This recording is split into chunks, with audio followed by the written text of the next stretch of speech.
What's going on, everybody out there? This is Popular Stranger, and we are back at you again today with another Madden 22 Ultimate Team video. We got Week 2 Team of the Week predictions for you guys. Now that we know the format of Team of the Week, pretty similar to last year, which is a good thing. Now that we know the exact format, it'll make predictions a little bit easier and kind of, making these assumptions on who's going to get cards and how many cards are going to come out. Now we know the number. We know what they're doing with the older cards, the limiteds, the sets, the player of the week, and all that stuff. So down below in the comment section, if I missed anybody or if there's somebody that you want to add to the list, post it down below. Who do you think gets Team of the Week cards for week number 2? Let's get on into it. So like I said, this is the format, right? This is week number 1. This is what we're going to be getting throughout the whole year. We're going to get a 2, we'll just call them flashbacks, right? So they're going to be guys who had good, good games during whatever said week. So this week it'll be week 2,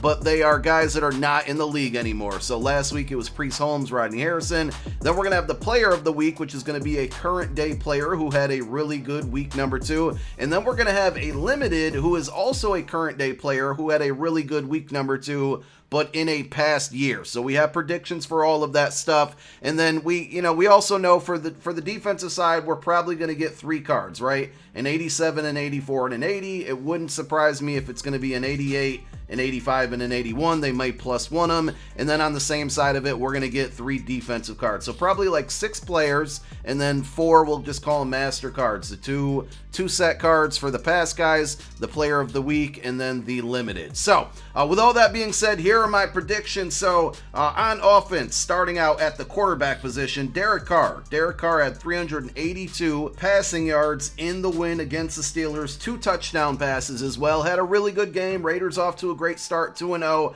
The interesting thing that I see about this potentially being a card here is Derrick Carr, number 1, does not have an elite in the game, but he is a field general archetype, which means he could be our first hot route master quarterback, assuming that he gets a card and that it's a higher overall card.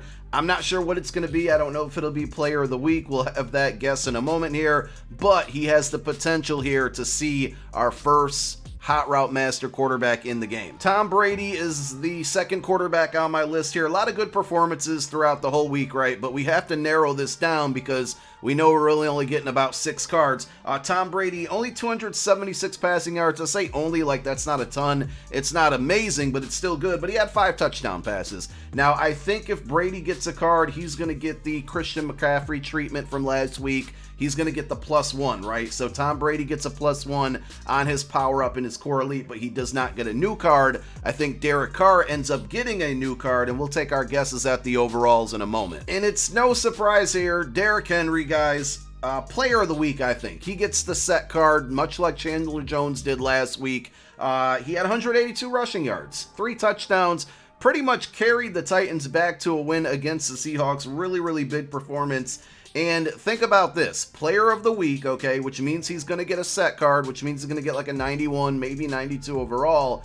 That set's going to come with his power-ups. So if you have Derrick Henry power-ups right now, look at the pricing on this card. I would be selling my Derrick Henry ASAP. The value of this power-up will absolutely plummet if he gets player of the week for Team of the Week. And I'm assuming he's going to based off of his performance because that set will come with the power-up. So again, hurry up and sell it before it's too late. Tony Pollard, I'm so sick of myself giving credit to these Cowboy players. I don't know what's wrong with me, but Tony Pollard, 109 rushing yards, 1 touchdown. He had a pretty good performance as well. I could see him getting one of the lower end overall Team of the Week cards. Now on to a card that I think a lot of people want, and I don't know if we'll get it, but we got to throw it out there because he might, right? And that's Henry Ruggs, fast wide receiver. He had some good items last year early in the year with his rookie card, or with him being a rookie, but he had 113 receiving yards on 5 receptions and 1 touchdown. Didn't really blow me away, right, if you compare him with the rest of the league,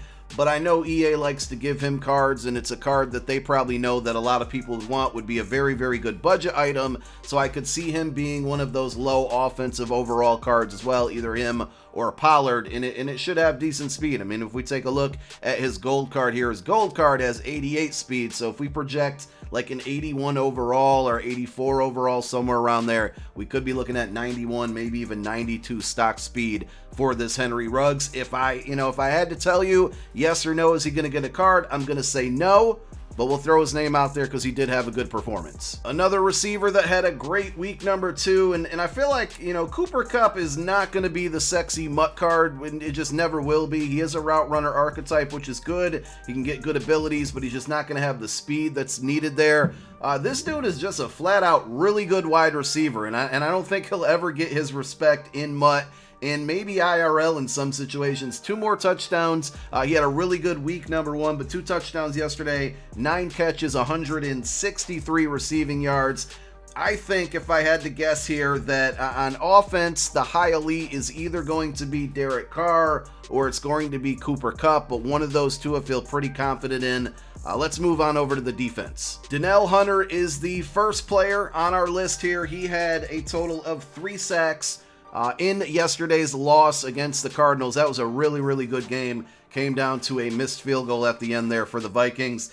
He has an 84 overall card right now, so he could also get the +1 treatment, get a team of the week card, but not an actual new card, just a +1 to his power up, or he could end up being the higher overall card on the defensive side of the ball, though I think there's some other options that we could see for that to happen. But Hunter definitely should get something. Led the whole week, led the league in sacks yesterday with 3 of them in one game. Honey Badger is next up, 2 interceptions, 1 return for a touchdown.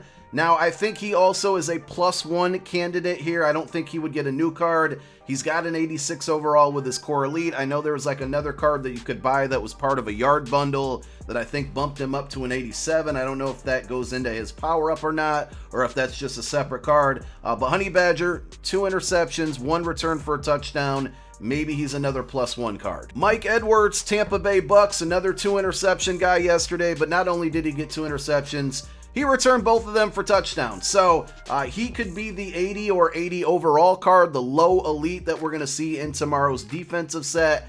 I would be shocked if he's not one of these cards, right, for team of the week tomorrow. Based off of what he did, it just seems like a no-brainer to have him on the list. And finally, we have Roquan Smith, who I think should be the higher overall elite on the defensive side for team of the week. He had a really good game yesterday, 1 sack, 1 interception, and he returned that interception for a touchdown. He knocked out everything, right? So Roquan Smith, 82 overall. I could see him possibly getting like the 87 overall on the defensive side, being the high card in that defensive set. So let's now kind of go back to the sets and talk about the Flashback Legends and then the LTD and also Player of the Week. These are just my guesses, bound to be wrong, but here we go. So Player of the Week, I think no-brainer here is Derrick Henry, so he's going to get the 91 overall card, potentially a 92. We'll have to see if EA increases the overalls.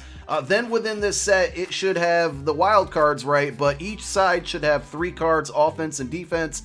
I don't know which everyone is going to be, but I would think for the high card on defense, it's going to be an 87 or 88 overall card, and I think it would be Roquan Smith. And then I think for the high card on offense, much like last week, again, another 87 or 88 overall. I would say either Derrick Henry or Cooper Kupp, because they did quarterback last week, and these are free cards. We're going to get a free card by playing the solos. They might not give us Derek Carr for that reason, because then it's 2 quarterbacks with Kyler last week and then Derek Carr this week. So I'm going to lead towards Cooper Kupp, but Derek Carr is definitely an option. And then the other names we went over could be the 84 and the 80s for offense and defense. Now, as far as the flashback cards here go, I went down the list, and there's a lot of names out there, so I'm just going to throw them off. Starting out in 2008, we had Michael Turner, who had 208 rushing yards and 1 touchdown. Also, Andre Johnson in 2008, week number 2, had 10 catches for 148 yards and 2 touchdowns. In 2009, Brett Favre, this would be a good one